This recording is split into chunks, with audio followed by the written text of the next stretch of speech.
Episode 8 की starting में सभी लोग बातें करने लगते हैं कि वो लोग काफ़ी ज़्यादा लॉसेस झेल रहे हैं पैरेलल वर्ल्ड फार्मेसी की वजह से, क्योंकि उनकी प्राइसेस बहुत ही ज़्यादा कम है और कोई भी बहुत ही आसानी से उनकी दवाइयों को खरीद सकता है। और उन लोगों ने जो उनकी फार्मेसी के अंदर एक कैरेज को भेजा था उसका भी कोई फ़ायदा नहीं हुआ है। वो लोग वापस से बहुत ही तेज़ी से ग्रो करने लगे हैं। बेरॉन भी ये सुन कर के कहने लगता है कि वो लोग ज़रूर डिवाइन आर्ट का इस्तेमाल कर रहे हैं, जिसके कारण वो इस तरह की दवा को बना सकते हैं और इस चीज़ में एम्प्रेस भी उनकी मदद कर रही हैं। लेकिन अभी फार्मा जो भी गेम खेलने की कोशिश कर रहा है वो लोग उस चीज़ के बारे में पता लगा लेंगे, लेकिन अभी के लिए उन लोगों को अपने कस्टमर को अपने पास लाने का कोई ना कोई तरीका ढूंढना होगा। इसीलिए वो सारे के सारे गिल्ड मेंबर से कह देता है कि कोई भी पैरेलल वर्ल्ड फार्मेसी के पास और जो भी इस रूल के खिलाफ जाएगा उसे गिल्ड से बाहर निकाल दिया जाएगा। सभी लोग ये सुनकर के काफ़ी ज़्यादा हैरान रहते हैं, लेकिन फिर हमें दिखाया जाता है कि दूसरी शॉप के ओनर आ जाते हैं एक डॉक्टर के पास अपनी बेटी का इलाज करवाने के लिए, लेकिन वहाँ पे कोई नहीं रहता है।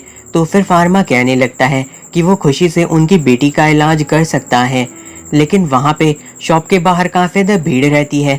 तो फिर फार्मा पीछे वाले दरवाजे से उन्हें अंदर की ओर ले जाता है, जिसके बाद वो उन्हें मास्क देता है पहनने के लिए ताकि बीमारी और ज़्यादा न फैले।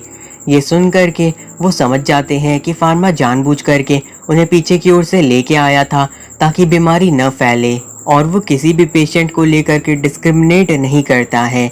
उसके बाद फार्मा उनसे काफ़ी सारे सवाल पूछने लगता है, जैसे कि उसकी वेट क्या है और साथ ही साथ उसकी एज क्या है। उसे इन सभी चीज़ों को जानने की ज़रूरत इसलिए है ताकि वो अच्छी तरीके से उसे डोज दे सके मेडिसिन का। उनकी बेटी को एग्जामिन करता है और साथ ही साथ वो बहुत ही अच्छी तरीके से उसे ट्रीट भी कर रहा था। ये सब कुछ देख करके वो काफ़ी ज़्यादा हैरान रहते हैं। आखिर में फार्मा उन्हें बताता है कि असल में उनकी बेटी को बुखार हो गया है।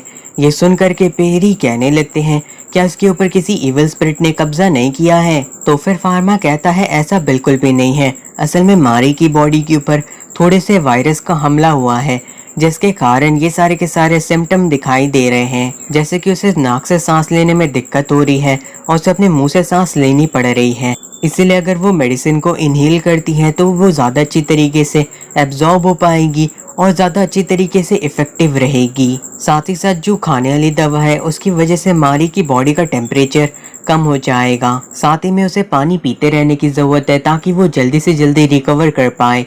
और फिर वो वहाँ से जाने लगते हैं, लेकिन इतनी सी ही देर में मारी की बॉडी का टेम्परेचर कम होने लगता है, जो देख करके वो काफ़ी चौंक जाते हैं कि वो इतनी जल्दी इफ़ेक्टिव है। फार्मा फिर उन्हें 5 दिन की दवा दे देता है और कहता है कि वो गार्ड से बात कर सकते हैं जब भी उन्हें कोई भी ज़रूरत हो। जिसके बाद पेरी उससे पूछते हैं कि आखिर फ़ीस कितनी है। तो फार्मा कहता है फ़ीस बहुत ही ज़्यादा कम है, क्योंकि वो चाहता है कि बच्चों का इलाज अच्छी तरीके से हो सके। और फिर वहाँ से जाते हुए पेरी सोचने लगते हैं पैरेलल वर्ल्ड फार्मेसी सच में बहुत ही कमाल की जगह है। उसके बाद वो अपने घर में आकर के काम करना शुरू कर देते हैं और वो अपनी वाइफ को भी बताते हैं कि पैरेलल वर्ल्ड फार्मेसी कितनी अच्छी जगह है और वहाँ का जो ओनर है वो बहुत ही ज़्यादा समझदार है और वो बहुत ही ज़्यादा कमाल का फार्मासिस्ट है। उसके अंदर एक्सपीरियंस और कॉन्फिडेंस बहुत ही ज़्यादा है, और अगर उसका थोड़ा सा भी कॉन्फिडेंस और एक्सपीरियंस उनके पास होता तो वो अपनी शॉप को अच्छी तरीके से चला पाते। लेकिन वो उसे जा कर के सीख नहीं सकते हैं क्योंकि ये गिल्ड के रूल के खिलाफ है, और अगर वो इसके खिलाफ जाते हैं तो उनका करियर ख़त्म हो जाएगा। ये सब सुनकर के उनकी वाइफ कहने लगती है कि उन्हें पता है वो काफ़ी ज़्यादा मेहनत करते हैं, और साथ ही साथ मारी अभी बहुत ही छोटी है और उनके ऊपर तो भी कर्ज भी है, इसलिए उन्हें इस शॉप की ज़रूरत है। पैरी ये सुनकर के रोने लगते हैं और कहते हैं हाँ उन्हें पता है ये सारी चीज़ें, लेकिन वो तो खुद अपनी बेटी का इलाज नहीं कर पा रहे हैं। और फिर वो दोनों वहीं पे ऐसे ही रोते रहते हैं। और फिर हमें बेरॉन को दिखाया जाता है जो कि काफ़ी परेशान रहता है, क्योंकि उनके शॉप के जो सामान रहते हैं वो काफ़ी कम बिक रहे रहते हैं और उनकी सेल्स बहुत ही तेज़ी से डाउन जा रही रहती हैं। साथ ही साथ फार्मा की कॉस्मेटिक शॉप की वजह से उन्हें और भी ज़्यादा नुकसान हो रहा है।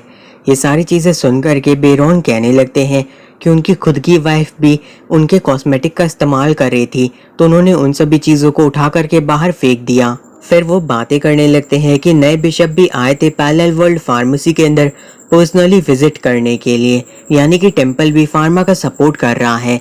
जिसके बाद बेरॉन पूछते हैं पेरी से, क्योंकि उनकी शॉप का ही सबसे ज़्यादा नुकसान हो रहा है क्योंकि वो सबसे करीब है पैरेलल वर्ल्ड फार्मेसी के। बेरॉन ये सुनकर के खड़े होते हैं और कहते हैं कि वो सारी चीज़ें साफ साफ बताना चाहेंगे कि असल में जो पैरेलल वर्ल्ड फार्मेसी है वो अपने कस्टमर का काफ़ी अच्छे से ख्याल रखती है और वो गए थे अपनी बेटी को लेकर के वहाँ पे, और उस शॉप के अंदर सभी को इक्वली ट्रीट किया जाता है बिना किसी डिस्क्रिमिनेशन के।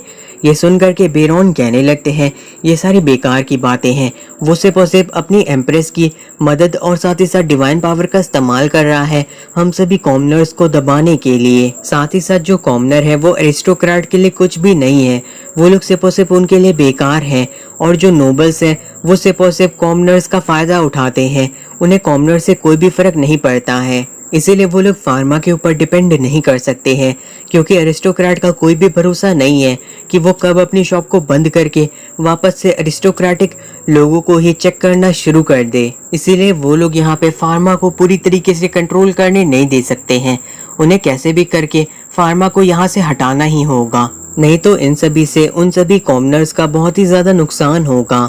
ये सुनकर के पेरी कहने लगते हैं लेकिन उसकी शॉप के साथ हम लोगों को काम करने की ज़रूरत है। बेरॉन कहते हैं कि आखिर वो इस तरीके से कैसे गिल्ड मास्टर से बात कर सकता है। ये सुनकर के बेरॉन कहते हैं कि उन लोगों का जो मेडिकल का तरीका है वो काफ़ी ज़्यादा लॉजिकल और एडवांस है, इसलिए उन लोगों को उनसे सीखने की ज़रूरत है। लेकिन सभी लोग कहने लगते हैं कि वो ये सारे हर्ब्स का इस्तेमाल कर रहे हैं उनके पूर्वजों के टाइम से। तो फिर पेरी कहते हैं ये सब कुछ सिर्फ और सिर्फ तुक्के के ऊपर पूरी तरीके से निर्भर करता है, उन लोगों को खुद भी नहीं पता है कि लोग उनकी इस हर्ब्स की मदद से ठीक भी होंगे या नहीं, वो लोग दूसरों के साथ मेडिकल के नाम पे फ्रॉड कर रहे हैं। बेरॉन को ये सुनकर के काफ़ी ज़्यादा गुस्सा आ जाती है और वो पेरी से कहते हैं कि वो गिल्ड छोड़ करके यहीं से दफ़ा हो जाए। और फिर हमें दिखाया जाता है पेरी को जो कि बैठ करके रो रहे रहते हैं अपनी शॉप के बाहर।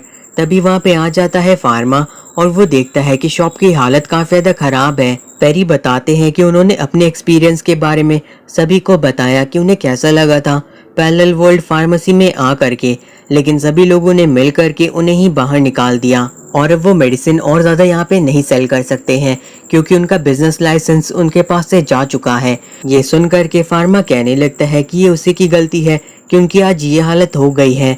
तो फिर पेरी कहते हैं ऐसी कोई बात नहीं है क्योंकि वो इस तरीके से हार नहीं मान सकते हैं एक फार्मासिस्ट के तौर पे, क्योंकि सच्चाई यही है कि पैरेलल वर्ल्ड फार्मेसी बहुत ही ज़्यादा अच्छी शॉप है, लेकिन अब वो गिल्ड से बाहर हो गए हैं, इसलिए उन्हें दूसरी कंट्री में जाना होगा और सब कुछ दोबारा से शुरू करना होगा। फार्मा ये सुनकर के कहता है कि वो भी एक नए गिल्ड को शुरू करने के बारे में सोच रहा है, तो वो चाहे तो उसे ज्वाइन कर सकते हैं। और ये सुनकर के पेरी खुशी के मारे रोना ही शुरू कर देते हैं। जिसके बाद हमें दिखाया जाता है अगले दिन वो वापस से अपनी फार्मेसी को खोलने जा रहे रहते हैं। वो काफ़ी ज़्यादा घबरा रहे रहते हैं, तो फिर मारी आकर के उन्हें चीयर करती है और फिर वो सोचते हैं कि वो दोबारा से एक नई शुरुआत करने जा रहे हैं। और फिर वो दरवाज़ा खोलते हैं जिसके बाहर काफ़ी सारे लोगों की भीड़ रहती है और वो ये देख करके काफ़ी ज़्यादा हैरान हो जाते हैं। और ये सारी चीज़ें देख करके पेरी की आंखों से अपने आप ही आंसू आना शुरू हो जाते हैं।